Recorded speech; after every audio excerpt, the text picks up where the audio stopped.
Shalom semuanya.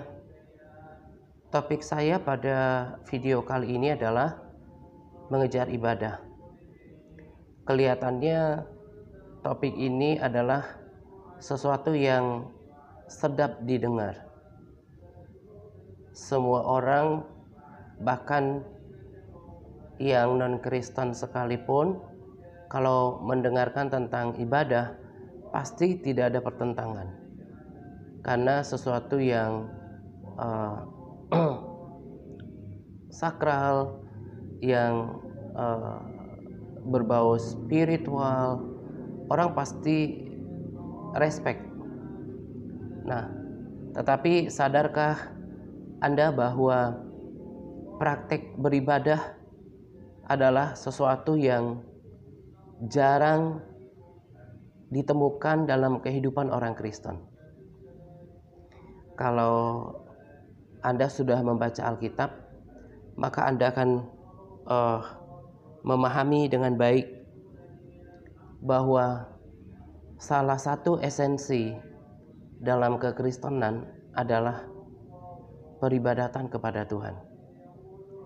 Kalau saudara membaca sejarah ketika bangsa Israel dibebaskan dari perbudakan Mesir, maka tujuan utama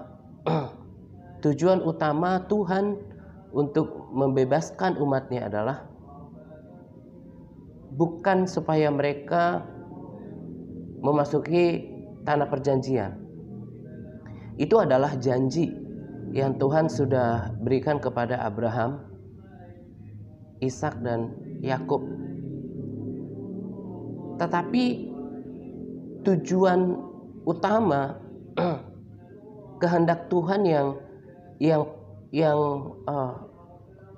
paling pertama dari pembebasan bangsa Israel dari perbudakan Mesir adalah supaya bangsa ini beribadah kepada Tuhan. Jadi saya boleh katakan bahwa Tuhan sangat merindukan adanya persekutuan antara umatnya dengan dirinya di dalam ibadah. Saya akan bacakan ayat firman Tuhan yang mendukung pernyataan saya tadi. Di Keluaran 7 ayat 16 berkata, "Dan katakanlah kepadanya, Tuhan Allah orang Ibrani telah mengutus aku kepadamu untuk mengatakan, biarkanlah umatku pergi supaya mereka beribadah kepadaku di padang gurun. Meskipun begitu sampai sekarang engkau tidak mau mendengarkan."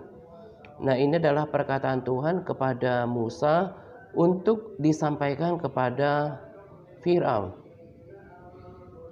Lalu di Ulangan 10 ayat 12 juga dikatakan, "Maka sekarang hai orang Israel, apakah yang dimintakan daripadamu oleh Tuhan Allahmu selain dari takut akan Tuhan Allahmu, hidup menurut segala jalan yang ditunjukkannya, mengasihi Dia, beribadah kepada Tuhan Allahmu dengan segenap hatimu dan dengan segenap jiwamu." Memang dalam ayat ini yang ditekankan bukan hanya beribadah, tetapi juga untuk mengasihi Tuhan, menuruti segala perintahnya. Tetapi seturut dengan tema kita pada kesempatan ini, maka fokus saya adalah tentang ibadah. Tadi saya sudah bacakan di Keluaran 7 ayat 16, kemudian barusan saya baca Ulangan 10 ayat 12. Di sana dikatakan bahwa Tuhan menghendaki umatnya beribadah kepada Dia. Saya ulangi kembali bahwa tujuan awal Tuhan membebaskan bangsa Israel dari perbudakan Mesir bukan semata-mata mau membawa mereka ke tanah perjanjian supaya mereka diberkati, bukan. Itu memang janji yang sudah disampaikan kepada Abraham, Ishak dan Yakub, nenek moyang mereka. Tetapi kehendak kerinduan Tuhan lebih daripada mendapatkan tanah perjanjian adalah supaya ada hubungan antara bangsa pilihannya dengan dirinya melalui peribadatan. Ini sebetulnya dalam sekali. Saya sangat berharap melalui video ini orang-orang Kristen yang menyaksikan video ini kemudian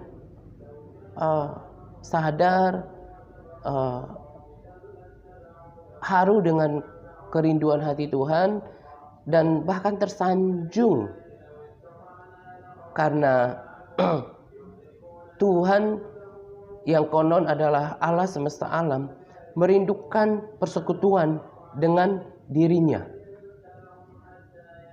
Jadi jelas sekali bahwa tujuan pembebasan bangsa Israel dari perbudakan Mesir adalah supaya mereka memiliki persekutuan dengan Tuhan di dalam ibadah. Tetapi kalau kita lihat fakta orang Kristen, saudara bisa temukan di dalam lingkungan yang paling dekat, lingkungan terdekat, yaitu keluarga inti, keluarga besar, lalu di lingkungan masyarakat yang Anda kenal sebagai orang Kristen, lingkungan gereja, maka praktek ini sangat jarang ditemukan. Saya mau memberitahu Anda dan membuat Anda paham bahwa ibadah yang dimaksudkan di sini bukan sekedar ibadah minggu. Saya ada dasar firman Tuhan yang mendasari pernyataan saya. Di Imamat 6 ayat 20 dikatakan, inilah persembahan Harun dan anak-anaknya yang harus dipersembahkan oleh mereka kepada Tuhan pada hari ia diurapi. 1/10 eva yang terbaik sebagai korban sajian yang tetap, setengahnya pada waktu pagi dan setengahnya pada waktu petang. Ini salah satu saja dari ayat perjanjian lama yang memberikan pemahaman kepada kita bahwa ibadah yang Tuhan maksudkan, yang Tuhan kehendaki, yang Tuhan rindukan bukan sekedar ibadah hari Minggu, bukan hanya ibadah sekali seminggu, tetapi peribadatan yang terus menerus, yang bukan saja dilakukan pada hari Minggu, tetapi setiap hari. Adanya korban pagi dan korban petang. Kalau Anda membaca Alkitab Anda dengan baik, maka Anda akan memahami bahwa peribadatan yang Tuhan kehendaki, yang Tuhan maksudkan, yang Tuhan rindukan adalah peribadatan setiap hari. Karena Tuhan mau kita bersekutu dengan dirinya tiap-tiap hari. Banyak sekali ayat firman Tuhan yang sebetulnya menegaskan ini. Kalau kita sungguh-sungguh mau belajar firman Tuhan, mau mengerti isi hati Tuhan, kehendak Tuhan di dalam firman Tuhan, salah satu contohnya dengan doa Bapa kami. Berikanlah kami pada hari ini makanan kami yang secukupnya. Ini ayat firman Tuhan yang dahsyat ini memiliki banyak rema. Ayat ini juga memberikan pesan adanya daily contact dengan Tuhan di dalam doa. Tetapi juga dalam hubungannya dengan tema kita pada kesempatan ini, bahwa Tuhan menghendaki adanya peribadatan setiap hari dengan Tuhan, ibadah setiap hari. Tadi saya sudah sempat katakan, tetapi apakah yang kita temukan di dalam praktek hidup orang Kristen? Jarang orang Kristen, jarang keluarga yang menegakkan ibadah setiap hari di dalam rumahnya. Baik ibadah mandiri secara pribadi yang kalau pagi-pagi mencari Tuhan,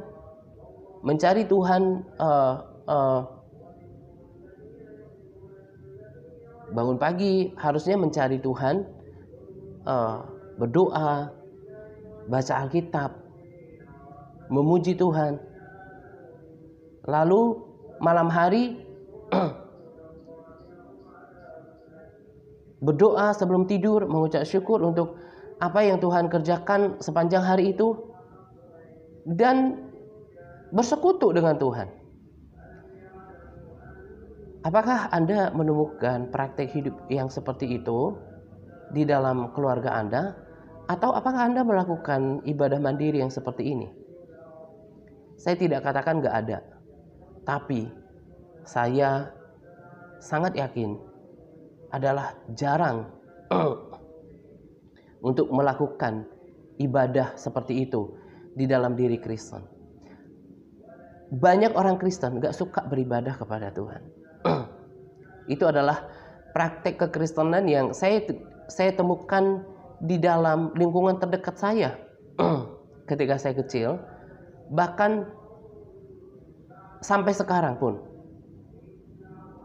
Ketika saya mempersiapkan video ini, saya teringat masa kecil saya. Saya tidak tahu awalnya bagaimana, kemudian saya memiliki ketertarikan dengan firman Tuhan.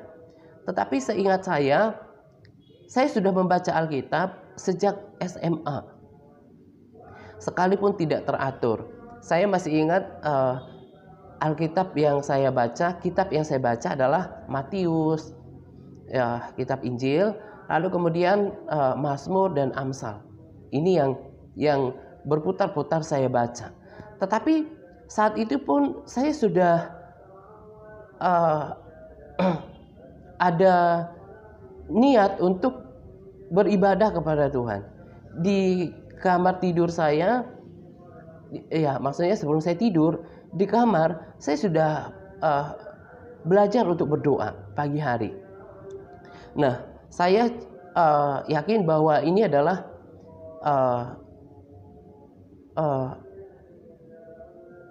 akibat teladan ibu saya yang saya perhatikan setiap pagi ibu saya tekun untuk berdoa pagi-pagi.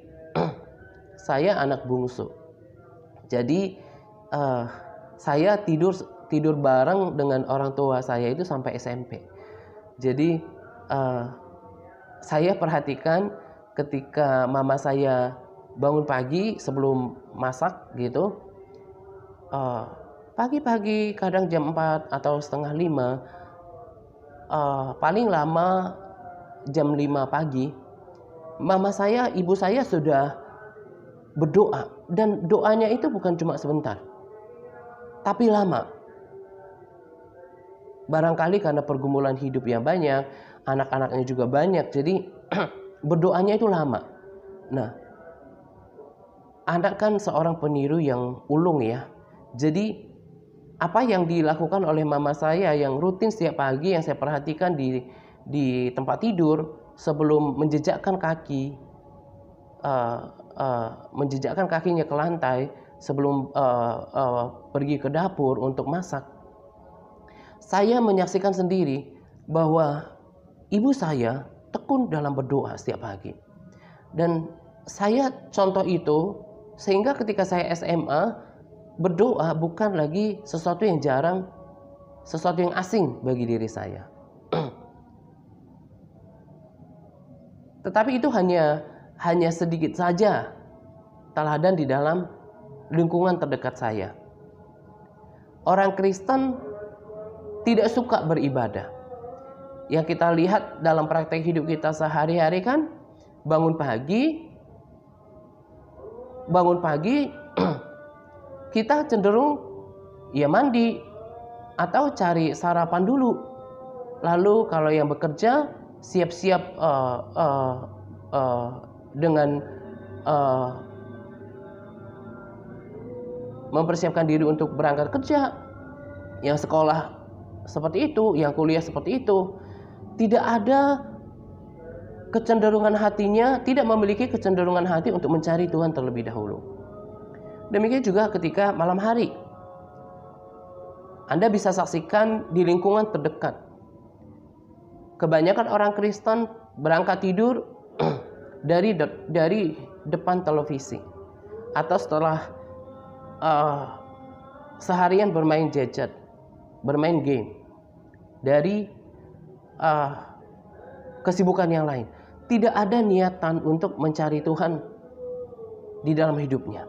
Tadi sudah saya bacakan satu saja ayat tentang praktek ibadah orang Israel di zaman dahulu. Apa yang Tuhan kehendaki adalah adanya korban pagi dan petang, adanya persembahan pagi hari dan juga petang hari. Jadi minimal 2 kali dalam sehari orang Kristen harusnya beribadah. Tetapi prakteknya seperti apa?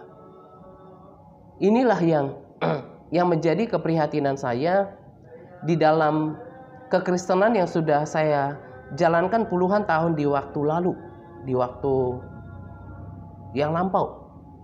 Dan setelah saya baca kebenaran firman Tuhan, maka saya berubah. Praktek kekristenan yang seperti itulah yang kemudian saya terapkan dalam kehidupan saya, dan saya ajarkan di dalam pelayanan saya. Sangat melekat di dalam hati saya amanat agung Tuhan Yesus yang berkata bahwa Matius 28 ayat 20, ajar mereka untuk melakukan segala sesuatu yang telah kuperintahkan kepadamu. Bagi saya sebagai seorang yang memutuskan melayani Tuhan, saya harus pegang amanat ini. Mengajar orang-orang yang saya layani untuk beribadah. Mulai dari membangun persekutuan dengan firman Tuhan, berdoa, bahkan berpuasa. Sesuatu yang tidak biasa di dalam kekristenan mayoritas. Saya bersyukur baik diri saya dan juga orang-orang yang saya sudah layani dari sejak 3-4 tahunan yang lalu, yang mereka sudah bertumbuh lalu kemudian tidak terikat oleh waktu. Mereka bukan cuma beribadah 2 kali dalam sehari, yaitu ibadah pagi dan juga petang. Bahkan bukan cuma 1-2 orang yang sudah berdoa baik tengah hari. Karena saya pun praktekkan itu dalam kehidupan saya saat ini. Praktek seperti itulah yang saya terapkan dengan kuat di dalam pelayanan ini. Bagi saya, melayani jiwa-jiwa itu bukan sekedar berbagi firman. Saya sudah lakukan praktek pelayanan yang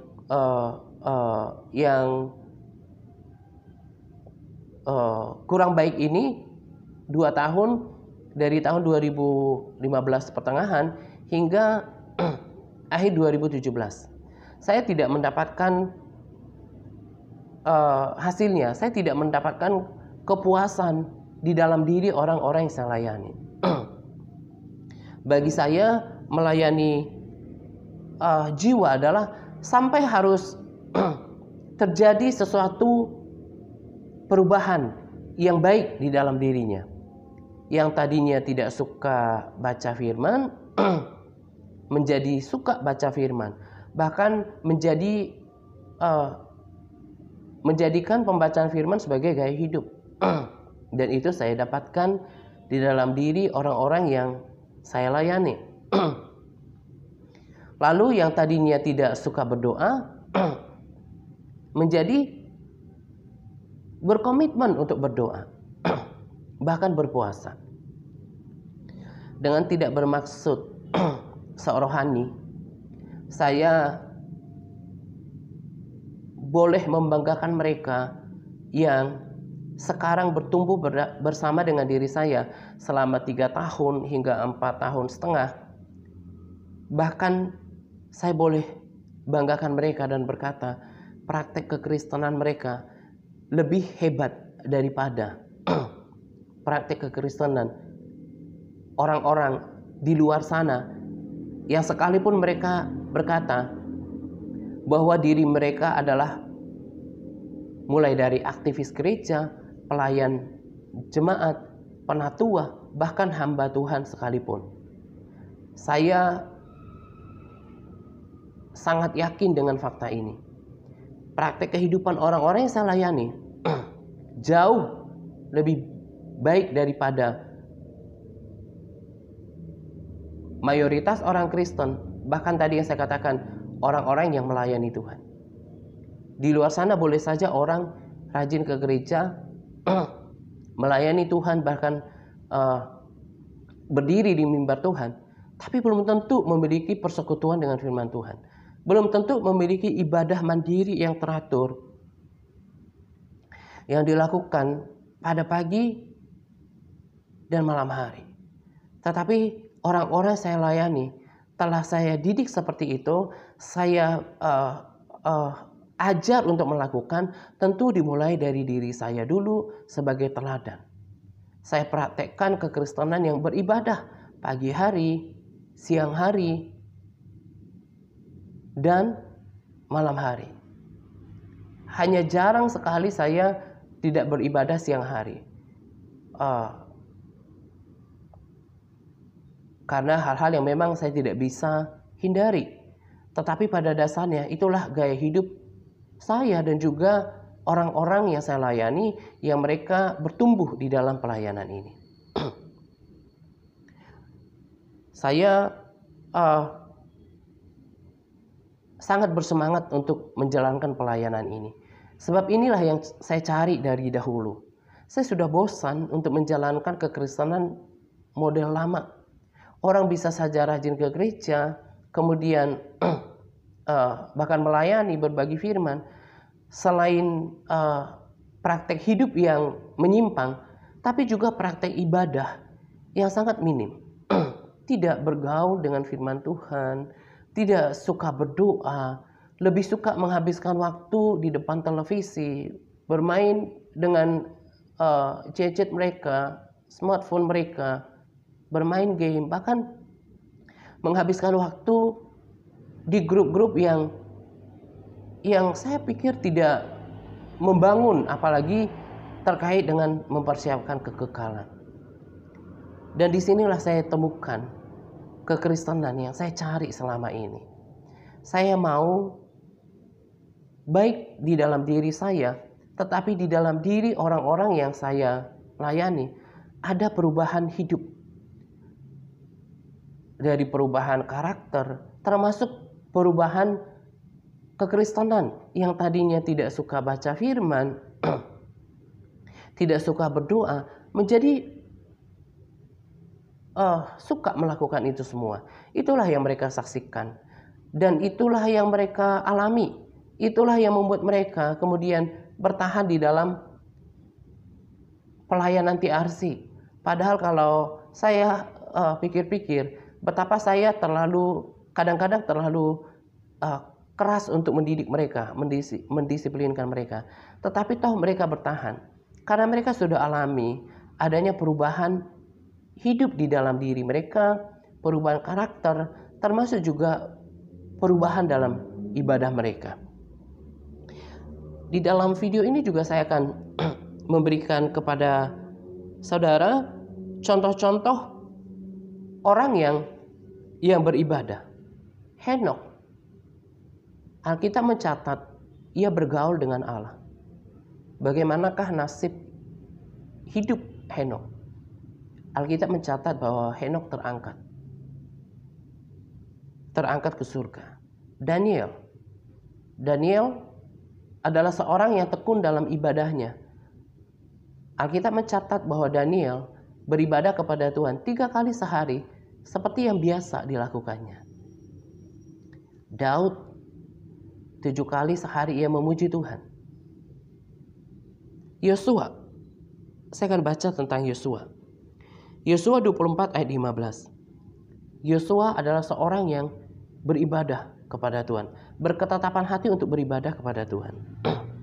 Yosua 24 ayat 15 berkata, "Tetapi jika kamu anggap tidak baik untuk beribadah kepada Tuhan, pilihlah pada hari ini kepada siapa kamu akan beribadah.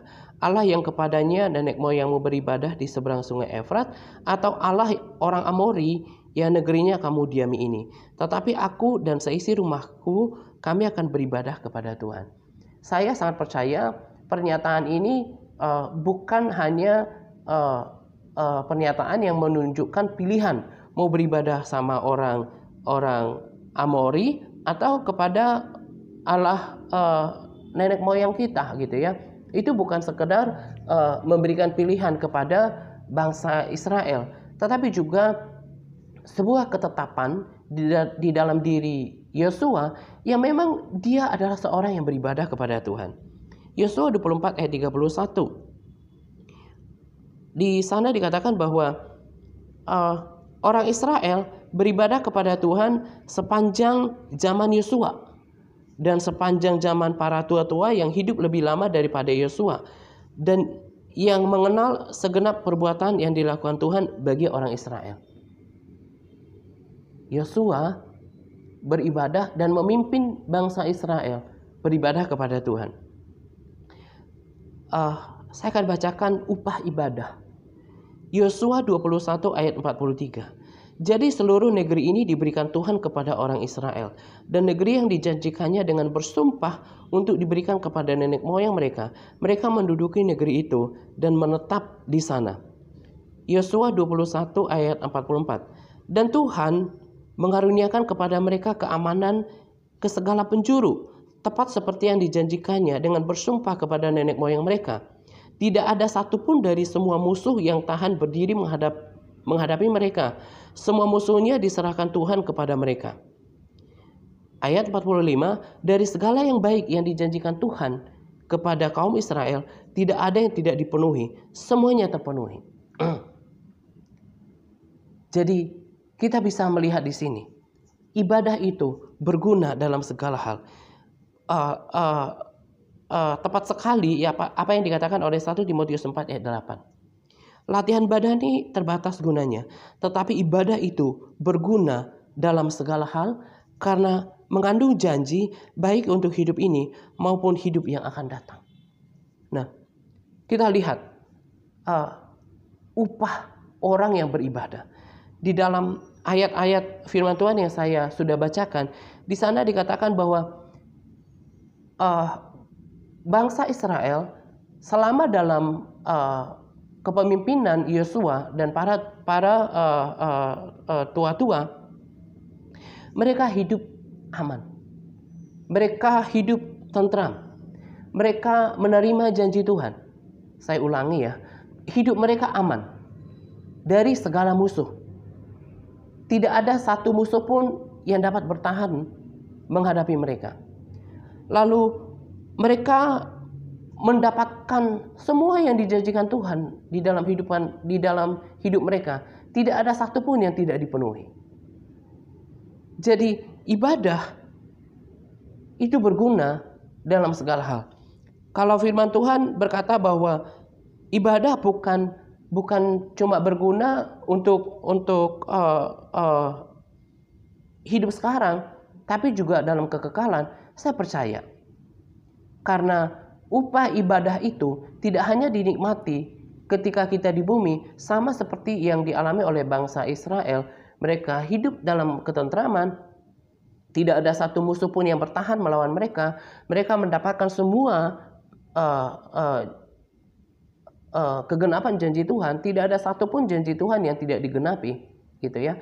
Tapi juga untuk kehidupan yang akan datang. Saya percaya kesaksian yang tidak bertentangan dengan firman Tuhan. Kesaksian Pastor Park yang berkata bahwa bahan bangunan kita di surga adalah ibadah kita, doa-doa kita, pujian penyembahan kita, termasuk memberitakan Injil, pembacaan firman yang kita lakukan. Itu semua dihargai oleh Tuhan dan itu menjadi bahan bangunan kita di surga. Barangkali kesaksian ini tidak semua orang bisa terima, tetapi kita pakai nalar kita masing-masing lah. Tidak mungkinlah orang yang malas-malasan beribadah itu sama upahnya dengan mereka yang tekun beribadah, tekun membaca firman, tekun berdoa, bahkan berdoa syafaat, kemudian memuji menyembah Tuhan gitu ya. Gak mungkin. Dan bahkan di dalam kehidupan sekarang pun saya bisa pastikan, saya sangat yakin berdasarkan kesaksian hidup saya dan juga orang-orang yang saya layani, mereka yang sungguh-sungguh beribadah kepada Tuhan dengan hati yang tulus, dengan komitmen diri yang tinggi, dengan kesetiaan, membaca firman Tuhan tiap-tiap hari, bahkan menghafalkan, memperkatakannya, tetapi tidak lupa untuk menjadi pelaku atasnya. Lalu kemudian memuji, menyembah Tuhan, bersyafaat, bahkan berpuasa. Mereka tetap kuat. Bahkan sekalipun di tengah masalah yang berat, di tengah tantangan hidup yang berat, mereka tetap kuat. Mereka tetap bersukacita. Inilah salah satu faedah dari ibadah.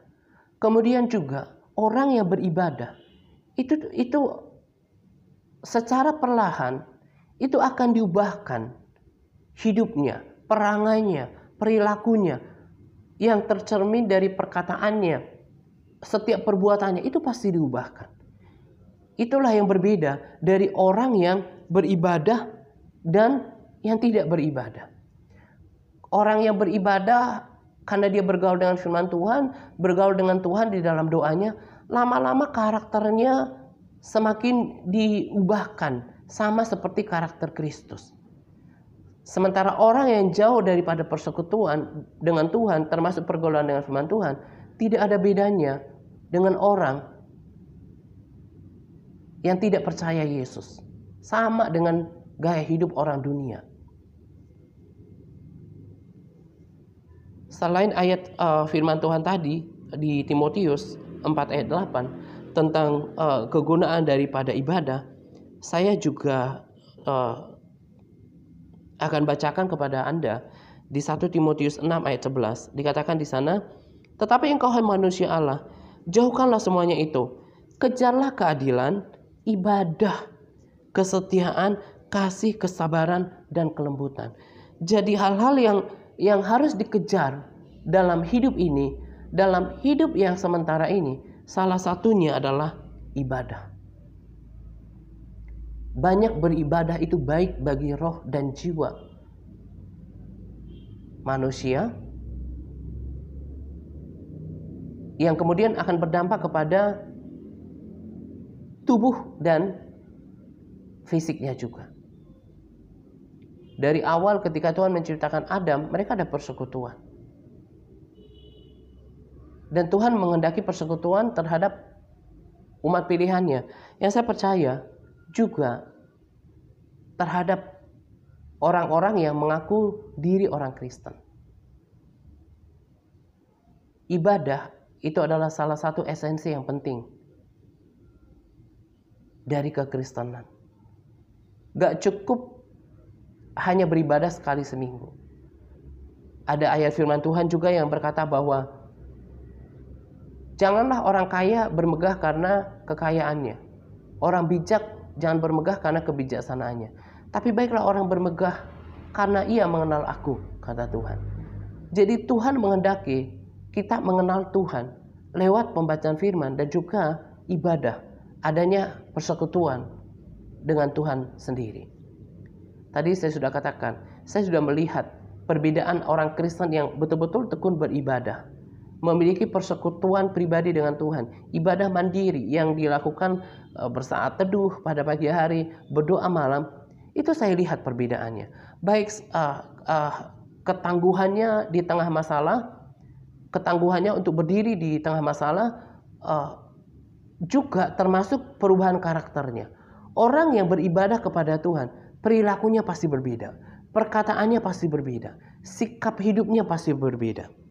Dan Tuhan juga sudah katakan di Maliaki 3 ayat 18. Maka kamu akan melihat kembali perbedaan antara orang benar dan orang fasik, orang yang beribadah kepada Allah dan orang yang tidak beribadah kepadanya. Tadi saya sudah katakan kan, orang yang beribadah itu praktek hidupnya pasti beda. Orang yang beribadah itu kelakuannya pasti beda dengan orang yang gak beribadah. Orang yang gak beribadah sekalipun dia Kristen atau bahkan rajin ke gereja, kalau dia tidak memiliki persekutuan dengan Tuhan secara pribadi, gak memiliki peribadatan yang sejati setiap hari, pasti kata-katanya juga kata-kata yang tidak mulia, tidak membangun, perkataan-perkataan yang merusak, perkataan-perkataan yang tidak memuliakan Tuhan, perkataan-perkataan bahkan menyakiti orang lain. Tetapi orang yang beribadah kepada Tuhan, kata-katanya itu bisa dirasakan. Perkataan-perkataan yang baik, yang membangun, yang memuliakan Tuhan, yang memberikan motivasi, yang memberikan dorongan. Dan saya percaya nanti juga dampak dari ibadah ini akan terjadi ketika di akhir zaman. Yang saya percaya, orang Kristen yang sungguh-sungguh beribadah kepada Tuhan dengan setia, dengan tulus, Tuhan akan bedakan mereka. Tuhan akan pisahkan mereka seperti Tuhan memisahkan kambing dari domba. Tuhan akan bawa orang-orang yang beribadah ini. Tetapi sungguh-sungguh beribadah loh. Bukan cuma rutinitas, tapi ibadah mencakup takut akan Tuhan, mengasihi Tuhan dengan menjadi pelaku firman. Yang saya percaya, orang-orang seperti ini nanti Tuhan akan pisahkan untuk dibawa bersamanya di dalam surga yang kekal. Saya sangat bersyukur kepada Tuhan dengan kekristenan saya sekarang. Beda dengan 5 tahun yang lalu. Banyak hal yang sudah diubahkan dalam kehidupan saya, sekalipun saya belum sempurna. Saya juga sangat bersyukur untuk pelayanan yang Tuhan percayakan kepada saya di dalam pelayanan TRC ini. Saya nggak pernah berhenti untuk bersyukur kepada Tuhan, untuk berterima kasih kepada Tuhan. I thank for the vision. Saya bersyukur Tuhan buka mata rohani saya, Tuhan panggil saya dalam pelayanan. Sekalipun pelayanan ini tidak ada apa-apanya dengan pelayanan orang-orang hebat di luar sana yang sudah terkenal di sosial media, di YouTube yang subscribernya sudah ratusan ribu gitu ya, puluhan ribu, ratusan ribu. Saya tidak mengejar itu, tetapi apa yang saya rindukan selama ini, bahwa dalam kekristenan kalau kita katakan kita Kristen, harus ada yang berubah, baik dalam perkataan, sikap, dan perilaku. Kalau dulu nggak tertarik dengan firman Tuhan, harus tertarik dengan firman Tuhan, terlebih menjadi pelaku atasnya. Ada perubahan karakter, ada kesukaan untuk beribadah, dan juga persekutuan dengan Tuhan. Saya walaupun pelayanan ini hanya sekarang yang di grup WA masih belum sampai 200 orang. Anda bisa lihat di YouTube juga masih kecil, karena saya bukan pengejaran itu. Yang memuaskan hati saya adalah, yang membuat sukacita saya tidak berhenti adalah, selain karena Tuhan gitu ya, saya menyaksikan orang-orang yang berubah di dalam pelayanan ini. Berubah karakter, berubah perilaku, berubah mindset, berubah cara hidup. Berkali-kali saya katakan bahwa saya hanya ingin menghabiskan waktu dengan orang-orang yang seperti ini. Saya bahagia menjalankan kehidupan saya di tengah orang-orang yang mayoritas, belum semua, mayoritas sudah berubah kekristenannya. Saya rindu lebih banyak lagi orang yang berubah kekristenannya. Kalau Anda katakan saya Kristen tapi nggak berdoa, Anda mestinya pikir untuk berkata bahwa Anda Kristen. Tidak suka beribadah, memuji menyembah Tuhan, tidak berpuasa. Sebab tidak semua orang Kristen akan berkenan di hadapan Tuhan. Nah, kiranya apa yang saya bagikan pada video ini betul-betul mengetuk, menyentuh, menyadarkan hati Anda supaya kiranya berubah dalam menjalankan kekristenan Anda. Tadi saya katakan, sejak pertama kali Tuhan memanggil Israel bukan supaya menduduki tanah perjanjian. Itu bukan goal utama, bukan main goal, tetapi supaya mereka beribadah kepada Tuhan, bersekutu dengan Tuhan, karena Tuhan itu harus disembah. Lalu kemudian tadi juga saya sudah bagikan tentang Maliaki. Nanti Tuhan akan buat perbedaan antara orang Kristen yang beribadah dengan yang tidak beribadah. Nah, karena itu, kalau Anda merasa bahwa kekristenan Anda adalah orang Kristen yang jauh daripada peribadatan dengan Tuhan, sudah saatnya Anda berubah. Kita sudah berada di akhir zaman. Dan bila Anda tertarik untuk menjalankan kekristenan seperti yang saya bagikan pada pesan video ini, Anda bisa bergabung bersama dengan kami di komunitas TRC di WA. Saya akan didik Anda dalam pemuritan. Seperti yang tadi saya katakan bahwa Tuhan betul-betul mengukir kata-kata di Matius 28 dan ayat 20 itu di dalam hati saya. Ajar mereka melakukan. Bukan cuma ibadah sekali seminggu, bukan cuma dengar video atau mungkin ikutan live streaming ibadah entah itu doa. Itu baik, tapi lebih daripada itu harus memiliki ibadah yang mandiri dengan Tuhan, memiliki persekutuan di dalam doa-doa, baik doa pagi, doa malam hari. Bila Anda tertarik untuk mengikuti pemuritan, seperti yang saya katakan tadi, Tuhan taruh di dalam hati saya untuk melayani itu bukan sekedar bagi firman, tapi ajar mereka melakukan. Ajar melakukan apa? Pembacaan firman, berdoa, bahkan berpuasa. Terlebih menjadi pelaku firman. Itu yang kami praktekkan di dalam kekristenan ini. Dan yang saya tahu sejauh ini, kekristenan seperti ini berkenan di hadapan Tuhan. Dan kiranya ini, praktek kekristenan seperti ini, membawa kami untuk bertemu dengan Tuhan, hidup selama-lamanya di dalam kekekalan. Bila Anda tertarik untuk bergabung bersama dengan kami, Anda bisa hubungi para sahabat saya yang membagikan video ini ke berbagai grup Kristen atau di dalam akun pribadi mereka. Anda juga bisa hubungi kami lewat komentar di YouTube. Kami nantikan kehadiran Anda karena saya sungguh rindu ada orang-orang Kristen yang beribadah kepada Tuhan seperti kerinduan hati Tuhan ketika awal Ia melepaskan bangsa Israel dari perbudakan Mesir. Nah, ini saja yang saya sampaikan pada video kali ini. Kiranya memberkati, memotivasi, dan menyadarkan Anda yang mendengarkannya. Nantikan saya kembali pada video selanjutnya. Tuhan Yesus memberkati kita berlimpah-limpah. Amin.